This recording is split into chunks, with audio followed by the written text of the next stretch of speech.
બગદાણાની અંદર નવનીત બાલદિયા ઉપર જે હુમલો કરવામાં આવ્યો અને હુમલા બાદ એમણે સીધો જ આક્ષેપ માયાભાઈ આહિરના પુત્ર જયરાજ આહિર પર કર્યો અને એમની જે ફરિયાદ હતી એ પોલીસ દ્વારા સીધી સ્વીકારવામાં ન આવતા જે આખો મુદ્દો છે એ ખૂબ જ સળગી ઉઠ્યો અને ગુજરાતભરમાં એની જે આગની જ્વાળાઓ છે એ ફેલાઈ હતી. પરંતુ કોળી સમાજ પણ નવનીત બાલદિયાની વારે આવ્યો અને કોળી સમાજે પણ એ પ્રબળ માંગણી કરી કે જયરાજ આહિર જે છે એમના વિરુદ્ધ આ કેસની અંદર પગલાઓ લેવામાં આવે અને કોળી સમાજ સતત આ વિષયને લઈને લડતો રહ્યો. કોળી સમાજ દ્વારા આગામી 1 ફેબ્રુઆરી 2026 ના દિવસે ભાવનગરની અંદર એક ન્યાય સભાનું પણ આયોજન કરવામાં આવ્યું, પરંતુ આ ન્યાય સભા યોજાય એ પહેલા જ એસઆઈટી દ્વારા જયરાજ આહિરની ધરપકડ કરવામાં આવી. એટલે આ જે ન્યાય સભા 1 તારીખે યોજાનાર હતી એને લઈને પ્રશ્નાર્થ ઉભો થયો કે હવે આ ન્યાય સભા યોજાશે કે કેમ. તેને લઈને નવનીત બાલદિયાએ વાત પણ કરી કે હવે એની અંદર શું થવાનું છે.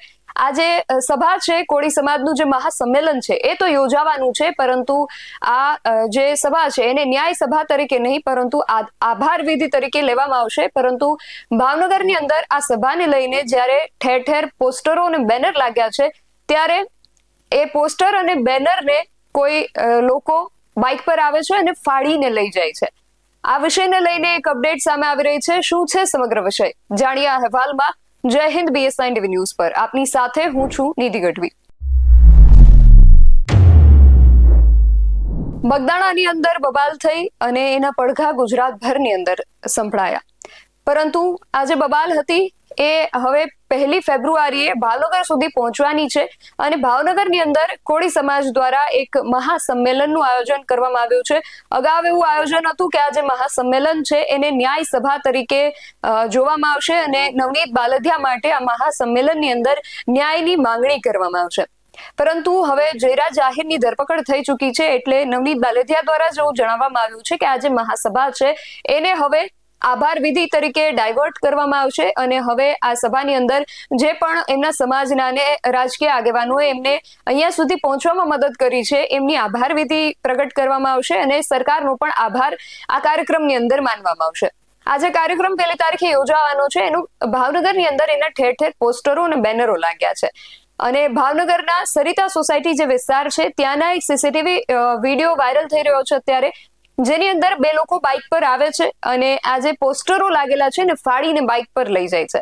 સૌથી પહેલા તો આ જે દ્રશ્યો સામે આવ્યા છે તેના પર એક નજર કરીએ. હું છું અશોકભાઈ રાઠોડ, અખિલ ભારતીય કોળી સમાજ ભાવનગર શહેર ઉપપ્રમુખ. અમે જે આવનારી 1 તારીખના દિવસે એક ન્યાય સભાનું આયોજન રાખેલ છે તે અંતર્ગત અમે ભાવનગર શહેરની અંદર વિવિધ વિસ્તારોમાં ન્યાય સભા અંતર્ગત બેનરો લગાવ્યા છે. તે બેનરો કાલે રાત્રે કોઈ ઈસમો દ્વારા ફાડવામાં આવ્યા છે, તો તે અમે તપાસ કરીએ છીએ અને તેના સીસીટીવી કેમેરા પણ ફૂટેજ પણ અમારી પાસે આવ્યા છે અને તેમાં વ્યક્તિઓ દેખાય છે જે બેનરો ફાડે છે અને બેનર ઢસડીને લઈ જાય છે. તો એ બાબત અમારા ધ્યાન ઉપર આવી છે અને એ બાબત ઉપર અમે તપાસ કરીએ છીએ કે આ કોના કહેવાથી જે બેનરો ફાડવામાં આવ્યા છે અને કોણ આવું કાર્ય કરી રહ્યું છે. તે અમે યોગ્ય તપાસ કરાવીશું અને અમે યોગ્ય પગલાં લેવા માંગીએ છીએ. તો આ પ્રકારના દ્રશ્યો જ્યારે સામે આવી રહ્યા છે ત્યારે પ્રશ્નાર્થ ઉઠે છે કે શું સભાની પહેલા આ ભાવનગરની અંદર શાંતિ ડહોળવા માટેના કોઈ પ્રયાસો છે કે કેમ. આજે સભા યોજાનાર છે એમાં નવનીત બાલદિયાએ જ એ વાતને લઈને ચોખવટ કરી હતી કે હવે આની અંદર અમે સરકાર વિરુદ્ધ કોઈ પણ ટીકા ટિપ્પણી નથી કરવાના અને આ જે સભા છે એને અમે આભાર વિધિ તરીકે ડાયવર્ટ કરી રહ્યા છીએ અને અમે સરકારનો અને રાજકીય તેમજ સામાજિક આગેવાનોનો આભાર માનવાના છીએ. નવનીત બાલદિયાએ ચોખવટ કરતા શું કહ્યું હતું એ પણ સાંભળ્યું.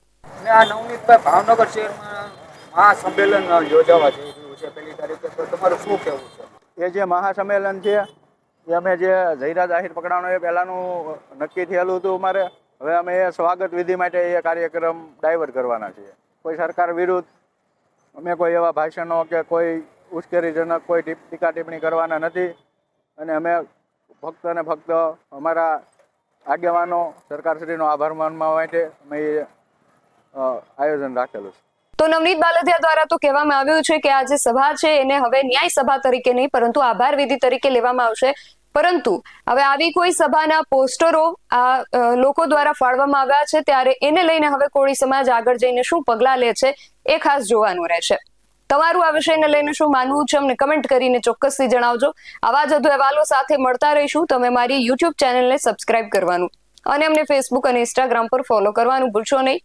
બાકી અવનવી અપડેટ્સ માટે આપ જોતા રહો BS9 TV ન્યૂઝ. નમસ્કાર.